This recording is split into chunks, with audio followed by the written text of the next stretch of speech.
près de 50 km au sud-est de Lomé, nous sommes à Togoville, première capitale du Togo. Là se trouve depuis le 15 octobre 1984 l'Institut des aveugles de Togoville, Kekelineva, pour dire que la lumière jaillisse. La création de ce centre n'est pas fortuite.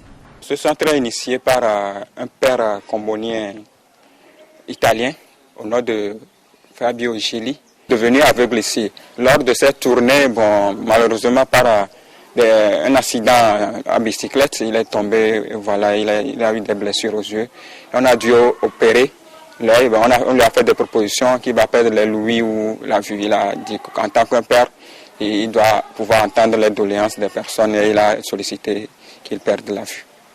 Aujourd'hui, le centre accueille 37 élèves internes mais prend aussi en charge 15 externes. Il fonctionne à plus de 90% sur des actions caritatives internes et externes.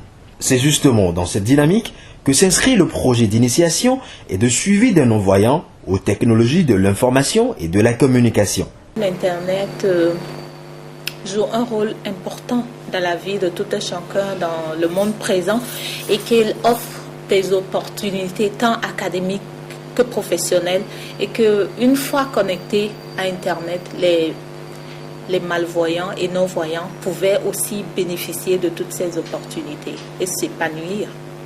Au centre Kekelineva, l'initiative est perçue comme une lumière bien intéressante. C'est intéressant pour les enfants. Ils aiment manipuler.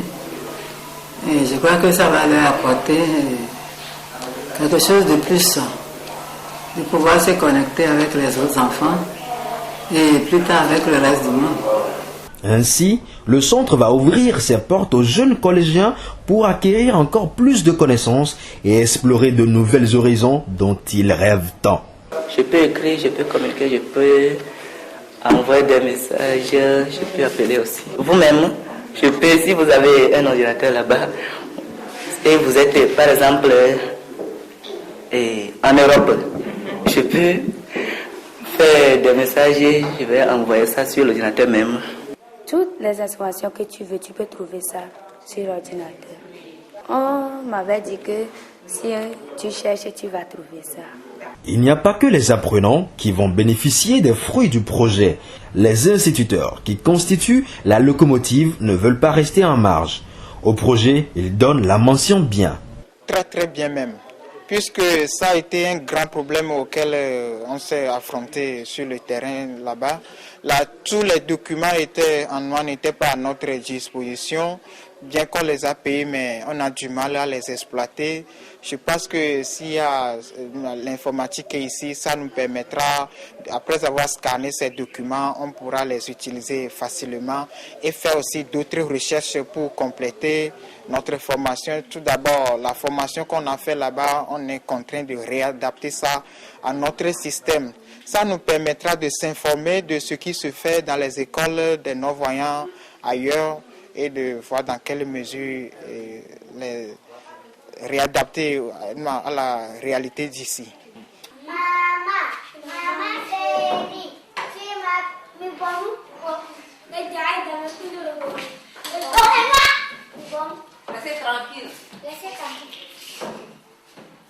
Tu as ton cours dans l'ordinateur, tu les programmes, tu programmes les fiches, tu numéros. Bon, ça nous permettra d'être encore plus autonome. Hein. Si c'est un ordinateur bien adapté pour non-voyants, là, je peux faire toutes choses que une personne valide peut faire avec un ordinateur. La formule qui devra permettre aux bénéficiaires de jouir pleinement de ce projet a été trouvée. Ce qui est formidable et intéressant à la matière et que j'ai eu à découvrir dans la conception de ce projet est qu'il y a des logiciels adaptés aux non-voyants. Des logiciels, on a JAWS par exemple, il y a l'un des meilleurs quand même. Et je sais qu'avec ce logiciel, les non-voyants ont accès à tout ce qui se trouve sur l'ordinateur parce qu'il s'agit d'un logiciel lecteur d'écran qui leur retranscrit en vocal tout ce qui se trouve sur le poste de l'ordinateur. Donc, avec ça, dès qu'ils cliquent, il y a ce logiciel qui leur dit là où ils sont exactement, s'ils sont en train de naviguer, sur quel site ils sont, dans quel moteur de recherche ils sont en train d'évoluer. Et avec ça, ils ont toutes les informations.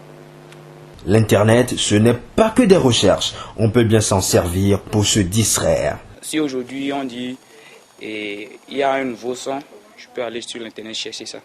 De la musique, Roland Sossou l'a bien compris et s'y est mis depuis 2005. Allez les poteaux et les belles go, tout le monde sur la piste, on va s'amuser, laissez les bouteilles de côté.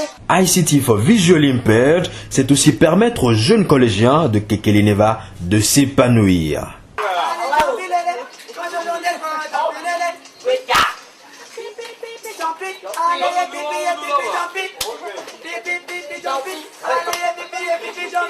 Laissez la bouteille de côté, laissez pas figer, on va bouger. Allez les poteaux et les belles go, tout le monde sur la piste, on va s'amuser. Laissez les bouteilles de côté, laissez pas figer, on va bouger. Allez les poteaux et les belles go, tout le monde sur la piste, on va s'amuser.